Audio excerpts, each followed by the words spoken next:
Hello, I'm Frank McSheen with Square Peg Consulting at the Whiteboard.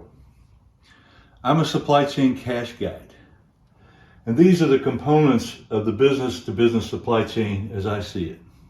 And there are opportunities to generate more cash in every part of this process. Let me show you what I mean.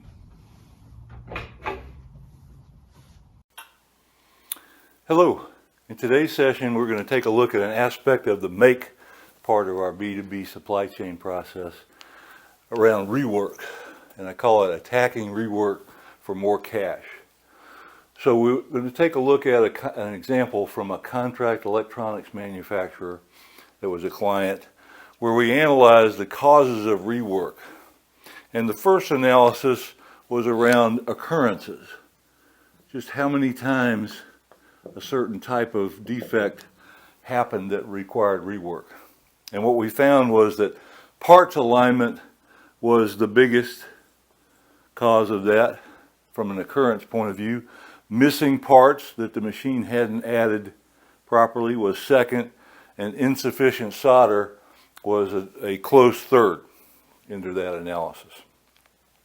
The second view was around the labor required, so the additional labor cost required to do the rework.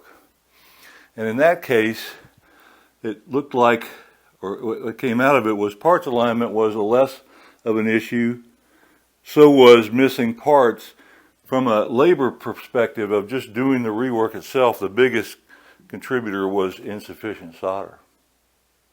But then we took a third look, and that was at the impact to order cycle time, which is really your capacity to generate cash by processing orders through your supply chain process. And in that case, we still found that parts alignment wasn't a huge contributor, and neither was insufficient solder in terms of the time it took to get something done and moved on back into the process and onto shipping.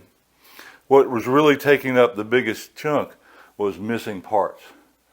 Because we had to identify that, we had to go find the right parts, regather those, get them ready, get them on the machine, get them placed, and then back into the production process.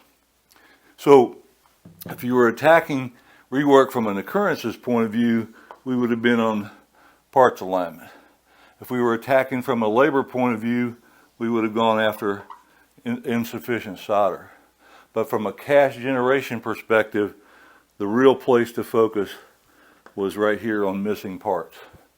And that got us a much better impact on reducing our cycle time, getting orders flowing again. And then we took on the second place, which was the parts alignment.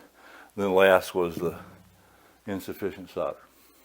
So lesson learned for me and for recommendation to you, use cycle time as a way of evaluating the impact of rework, not occurrences, not just labor, cycle time.